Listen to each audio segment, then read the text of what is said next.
Ethics paper analysis में सबसे पहले हम देखते हैं कि पेपर को कैसे उत्तर लिखना है, उसमें उत्तर लिखने की कला क्या है, आर्ट क्या है। और जब हम उत्तर लिखेंगे तो उसमें प्रश्न को पढ़ने के बाद में ये देखेंगे कि प्रश्न की में जानना क्या चाहा है, प्रश्न की डिमांड क्या है। और जब प्रश्न को पढ़ते हैं तो ऐसा ज़रूरी नहीं है कि जो हम समझ रहे हैं उतना ही प्रश्न की डिमांड है। प्रश्न की डिमांड उसके पीछे हिडन कुछ और भी हो सकती है। तो एक ही डिमांड नहीं होती है क्वेश्चन की, उस हिसाब से उसको देखना होता है।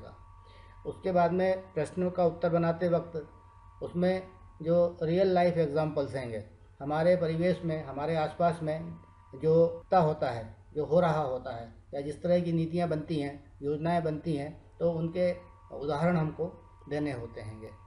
आचार नीति में दार्शनिकों के विचार वो भी लिखे जाते हैं, और उन विचारों का या जो भी नीतियाँ बन रही हैं, लागू हो रही हैं, जो आचार नीति बन रही है उसका मॉडर्न सिनेरियो में वो लागू कैसे हो सकती हैं, कैसे लागू किया जा सकता है, ये भी उसमें हमें देखना होता है।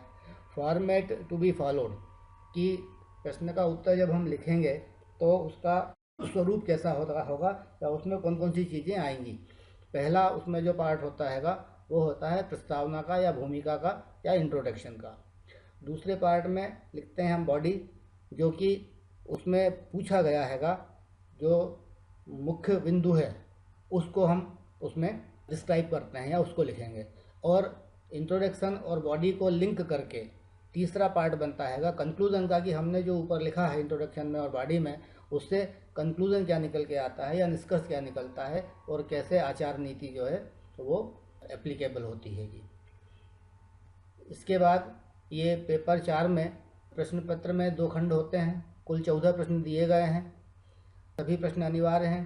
प्रश्न 1 से 8 तक 10 अंक के हैं, प्रश्न 9 से 14 तक 20 और 25 अंक के हैं।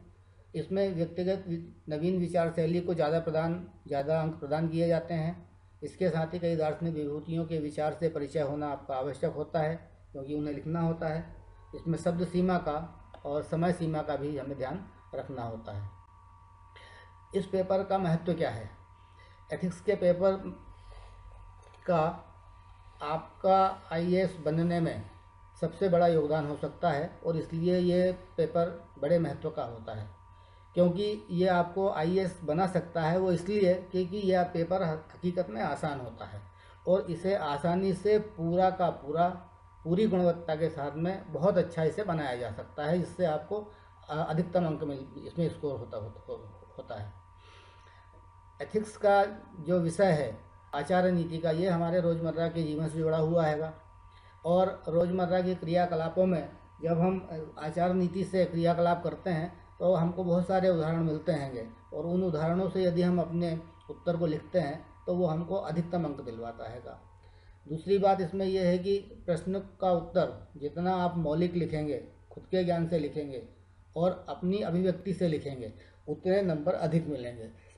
क्योंकि आचार नीति हमारा विषय है, हमारे रोज़मर्रा के जीवन का विषय है, ये केवल कहीं से पढ़ कर के और लिखने वाला काम नहीं है इसमें। तो इसलिए प्रश्न पूछने वाले का भी उसमें उद्देश्य यही होता है कि उत्तर ऐसा हो कि वो आपका मौलिक हो, आपने अपने ज्ञान से लिखा हो, अपनी जानकारी से लिखा हो, और खुद की अभिव्यक्ति की जो क्षमता है उसको आप वहाँ पे व्यक्त करते हैं। तो इससे ये बातें आपको नंबर दिलवाती हैं। अगर आपने उसको मौलिक बनाया है, अपनी जानकारी से लिखा है और अपने उदाहरणों से समझाया है, तो ये जो है आपको अधिकतम अंक दिलवाएगा। पुस्तक का रटा हुआ या कहीं से लिखा हुआ पढ़ा हुआ आपको नंबर दिलवाएगा, लेकिन वो एवरेज और बिलो एवरेज नंबर ही दिलवाएगा, आपको अधिकतम अंक जो है वो नहीं दिलवा पाएगा। तो प्रश्न की जब हम लिखने की भूमिका बनाएंगे तो प्रश्न को पढ़ने के बाद में उसमें 3 चीज़ें हमें ढूंढनी होती हैं। पहला तो भूमिका क्या है, इसमें प्रस्तावना क्या बनेगी इसकी, दूसरी उसकी विवेचना में मूल विषय क्या होगा, और दूसरा इसकी हम निष्कर्ष निकालेंगे तो वो क्या होगा। तो ये जो 3 चीज़ें हैं, ये क्वेश्चन को पढ़ करके और 1 मिनट में तय करना होता है कि भूमिका में ये लिखना है, प्रस्तावना में ये लिखना है, विवेचना में ये लिखना है और निष्कर्ष में ये लिखना है। इस प्रश्न में के विषय में जो सामान्य जानकारी है वो भूमिका में आएगी, उसको कम से कम शब्दों में लिखना है। पहला की पॉइंट होता है कि उसमें परिभाषाएं देनी होती हैं, जो चीज़ पूछी गई है उसकी, और उसके बारे में अगर कोई उदाहरण मिल जाए आपको तो उसका उदाहरण उसमें देना होता है। दूसरी जो बॉडी वाला पार्ट है, उसमें जो की पॉइंट 2 है कि प्रश्न में जिस बात को वास्तव में जानना चाहा है तो उसके बारे में बंधे हुए शब्दों में कम से कम शब्दों के कथन बना करके और उनको कोटेशन के साथ में या उदाहरण के साथ में हमको बताना है, ताकि जो चीज़ हम लिख रहे हैं वो उसकी पुष्टि हो जाए। तो उसके लिए ये जो बॉडी वाला पॉइंट है जिसमें लिखेंगे, उसमें कम से कम 2 आपके कथन और उन दोनों कथनों के सपोर्ट में 2 उदाहरण अगर आप देते हैं तो ये बॉडी फिर कंप्लीट होती है। तो बॉडी कंप्लीट होने के बाद में जब निष्कर्ष के पॉइंट पे हम आएंगे तो जो हमने प्रस्तावना लिखी है, जो बॉडी वाला पार्ट लिखा है, ये दोनों को लिंक करते हुए हमको निष्कर्ष निकालना है और पूछे गए विषय को ही निकाल करके लाना है कि हाँ ये चीज़ इसमें से निकल के आती है। तो जो तीनों निष्कर्ष तक का पार्ट आप लिखोगे, उसके बाद में फिर एक छोटा सा नोट हमें लिखना है तीनों को मिला करके कि प्रश्न में पूछी गई बात इस तरह से जो सत्यापित होती है। तो इस तरह से ये पेपर बनाने का जो है तरीका मैंने आपको बताया। अब इसके बाद में हम चल रहे प्रश्न पे। स्पष्ट कीजिए कि आचार नीति समाज और मानव का किस प्रकार भला करती है। अब यहाँ पे हम जब की पॉइंट ढूंढेंगे तो इसमें सीधी सी है, आचार नीति पहला की पॉइंट है, समाज और मानव दूसरा की पॉइंट है, और किस प्रकार भला करती है ये तीसरा पॉइंट है। और इसी चीज़ को उसने कहा है कि आप स्पष्ट करो। तो मतलब 3 की पॉइंट हुए, आचार नीति, समाज और मानव, और किस प्रकार भला करती है। अब इसको देखते हैं कि कैसे लिखा जा सकता है। तो इंट्रोडक्शन के पार्ट में हम आचार नीति के बारे में लिखेंगे कि किसी भी राष्ट्र का निर्माण उसमें रहने वाले मानवों एवं उनके समाज से होता है। प्रत्येक नागरिक एवं समाज का आचरण एवं व्यवहार आचार नीति द्वारा संभव होता है। कई मापदंड, विधान एवं दिशा निर्देश की ऐसी प्रणाली विकसित होती है कि सही गलत एवं अच्छे बुरे व्यवहार का आचरण में निर्णय करना सभी के लिए संभव होता है।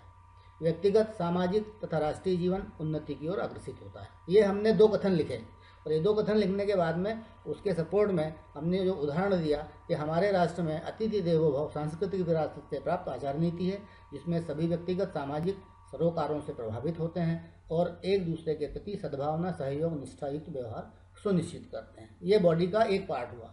दूसरा वक्तव्य या दूसरा कथन हमने लिखा, आचार नीति मनुष्य के व्यक्तिगत, सामाजिक एवं राष्ट्रीय जीवन में न्याय संगत, नैतिकतापूर्ण जीवन जीने को प्रोत्साहित करती है एवं उन्नति की ओर अग्रसित कर अच्छा जीवन जीने के अवसर प्रदान करती है। अब इसके उदाहरण में कि कैसे अच्छा जीवन मिलेगा, तो श्रमिकों के अकुशल श्रमिकों के पारिश्रमिक भुगतान की आचार नीति जो तकनीक के माध्यम से सर्वांग विकास के लिए निर्देशित की जा रही है, इसका परिणाम अकुशल श्रमिकों के आर्थिक उत्थान एवं उनके अधिकारों की सुरक्षा के रूप में समाज को प्रभावित कर रहा है। ये इसका उदाहरण हो गया। ये हमने एक वक्तव्य लिखा और उसका उदाहरण दे दिया। तो ये जो हमने 3 वक्तव्य लिखे, वो 3 वक्तव्य में 2 उदाहरण दे करके हमने बॉडी वाला पार्ट ये बन रहा है हमारा। आचार नीति मानव एवं सामाजिक और प्रशासनिक स्तर पर व्यवहारिक, प्रयोगात्मक, समाधानपूर्वक हल प्रदान करती है, जिससे सामाजिक समस्याओं से निपटा जा सकता है एवं स्वस्थ समाज का निर्माण होता है। अब ये एक सामाजिक उदाहरण दिया है हमने कि समाज में कैसे होता है, और उसका उदाहरण जो है कि कन्या भ्रूण हत्या की समस्या बेटी बचाओ बेटी पढ़ाओ आचार नीति द्वारा समाधान तथा प्रशासनिक प्रोत्साहन एवं स्पष्ट निर्देश स्वस्थ समाज का निर्माण कर रहे हैं। आचार नीति का निर्धारण मूलतः वर्तमान की समस्याओं हेतु एवं भविष्य में पुनः एक ही प्रकार की समस्या उत्पन्न न हो, इसके लिए किया जाता है। इसकी प्रणाली को विकसित करने के लिए धर्म, संस्कृति, सभ्यताओं एवं पूर्व से चली आ रही परंपराओं, रीति रिवाजों, नैतिक मूल्यों, समकालीन अवधारणाओं, तर्कशास्त्र, दर्शन शास्त्र, राजनीति शास्त्र, विधि नीति शास्त्र आदि के सिद्धांतों को आधार बनाया जाता है। हमने बॉडी वाले पार्ट में ये बताया कि आचार नीति से क्या क्या होता है, कैसे होता है, उसके उदाहरण दिए, और आचार नीति कहाँ से उठती है, कहाँ से निकलती है, कहाँ से बनाई जाती है, कहाँ से मटेरियल उसका लाया जाता है का ये भी हमने इसमें बताया। अब इन दोनों को मिलाने के बाद में जब हम लिंकअप करेंगे तो बात निकल के यही आती है कि आचार नीति से मानव एवं समाज को जीवन के प्रत्येक क्षेत्र में अच्छे एवं उपयुक्त का चुनाव करने में सक्षम बनाती है आचार नीति, और जिससे जब चुनाव की आज़ादी मिलती है और लोग अच्छी चीज़ों को चुनते हैं और अच्छी चीज़ों को आचरण में लाते हैं, तो उससे समाज का जो है प्रभावित होना स्वाभाविक होता है। अब इसमें कंक्लूजन में आप और भी लिख सकते हैं। ये जिस समय एग्ज़ाम हो रही होती है उसके पहले या उसी समय जो नीतियाँ बनती हैं, जो कानून बनते हैं या जो योजनाएं आती हैं, उनको आचरण में जब लाया जाता है आचार नीति के माध्यम से, तो वो समाज का कैसे भला कर रही हैं, तो उसको उसका उदाहरण हम दे सकते हैं उस समय। जैसे अभी जब पिछली एग्ज़ाम के समय में एक बात आई थी कि गैस की सब्सिडी लोग छोड़ें, ये एक बात चली थी, वो आचार में आई, उसमें एक नीति बनी कि भाई जो लोग सब्सिडी छोड़ेंगे, अगर ऐसा होता हैगा तो गरीबों को मुफ्त में गैस सिलेंडर दिए जाएंगे, गैस कनेक्शन दिए जाएंगे, और वो हुआ। तो ये ऐसे रनिंग में जो करंट समय में जो चीज़ें आती हैं समाज के आचरण में या लाई जाती हैं शासन के द्वारा, सरकारों के द्वारा, उसको हम वहाँ पर लिख सकते हैं। तो ये मैंने आपके सामने विवेचना जो थी कि एथिक्स का पेपर, उसका महत्व, कैसे अटेम्प्ट करें, प्रश्न को कैसे समझें और कैसे लिखते हैं, लिख कर के उदाहरण से कैसे पुष्ट करते हैं। अब ये ज़रूरी नहीं है कि इसका यही एक आंसर है, इसके और भी कई आंसर बन सकते हैं, इनके को कई तरीक़ों से लिखा जा सकता है, लेकिन जो प्रश्न को अटेम्प्ट करने का तरीका है, जो कंसेप्ट है, एक कंसेप्ट मैंने आपको बताया कि प्रश्न क्या है उसको समझें, उसकी ज़रूरत क्या है, पूछा क्या गया है उसको समझें वास्तव में, उसको उस समय जब एग्ज़ाम चल रही होती है उस समय के जो रियल लाइफ या करंट में चलने वाले जो उदाहरण हैं उनसे, उन जो हम लिख रहे हैं उसके बारे में, उनको स्पष्ट करें, उदाहरण से उसको समझाएं उसको, और एक कंटिन्यूटी बननी चाहिए कि आपकी भूमिका, उसके बाद में जो बॉडी है उसका विवेचना, और उसके कंक्लूज़न में एक फ्लो बनना चाहिए, ताकि जब एग्जामिनर पढ़े तो पढ़ते हुए उसे कहीं ऐसा लगे ना कि मैंने स्टार्ट कहाँ से किया था और मैं एंड कहीं और कर रहा हूँ। मतलब जहाँ से हमने स्टार्ट किया हैगा, हमारा एंड भी आकर के, स्टार्ट में प्रश्न में तो हमें प्रश्न मिला है, लेकिन स्टार्ट में अगर हमने खुद प्रश्न बना लिया अपने आप में और उस प्रश्न का उत्तर लाते लाते नीचे ले आए, हम कंक्लूड कर लिया हमने उस उत्तर को, तो वो एक कंटिन्यूटी बनती है, फ्लो बनती है कि साहब मुझे लिखना ये था और मैंने ये सब लिख करके ये मैंने प्रूव कर दिया।